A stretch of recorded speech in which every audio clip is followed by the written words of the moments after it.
क्या आप जानते हैं ब्रह्मा जी के मानस संतानों ने कैसे लिया था जन्म, और क्या था उनको जन्म देने का उद्देश्य क्या था? त्रिदेवों में ब्रह्मा ही एकमात्र ऐसे देवता हैं जो विवाहित नहीं हैं, लेकिन जिनका मुख्य दायित्व सृजन करना है। ऐसे में मन में जिज्ञासा उत्पन्न होती है कि ब्रह्मा जी ने इस संसार की रचना कैसे की और इसे आगे कैसे बढ़ाया। हिंदू धर्म ग्रंथों, विशेषकर विष्णु पुराण, भागवत पुराण और महाभारत में उल्लेख मिलता है कि ब्रह्मा जी ने ब्रह्मांड की रचना करने के लिए अपने मानस से कुछ बालकों को उत्पन्न किया था। इन्हें मानस पुत्र इसलिए कहा जाता है क्योंकि ये अपने विचारों और योग शक्ति से प्रकट हुए थे, न कि शारीरिक रूप से जन्मे थे। मानस पुत्रों के जन्म की प्रक्रिया।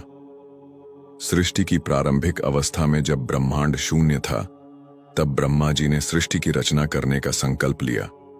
उन्होंने ध्यान और योग की शक्ति से अपने मन से कुछ बालकों की रचना की ताकि वे सृष्टि में ज्ञान, तप और सृजन को बढ़ावा दें।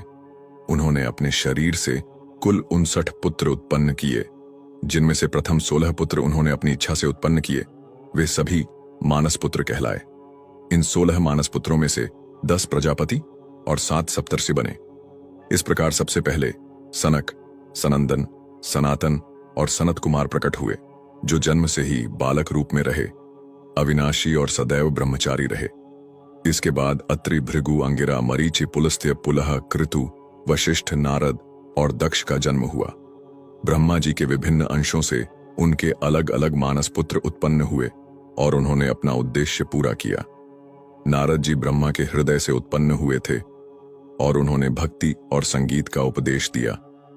दक्ष प्रजापति का जन्म पैर के अंगूठे से हुआ था और उन्हें ब्रह्मा ने ब्रह्मांड के विस्तार के लिए बनाया था, इसलिए बाद में वे कई लोगों के पिता बने। बाईं ओर से शतरूपा और दाहिनी ओर से मनु उत्पन्न हुए, जिनसे अनंत पुत्र पुत्रियां उत्पन्न हुईं। मनु नाम से ही हम मनुष्य कहलाते हैं। चित्रगुप्त का जन्म ध्यान से हुआ था, जो कायस्थ वंश के पिता थे और मृत्यु का लेखा जोखा भी रखते थे। मन के पुत्रों के जन्म का उद्देश्य क्या था?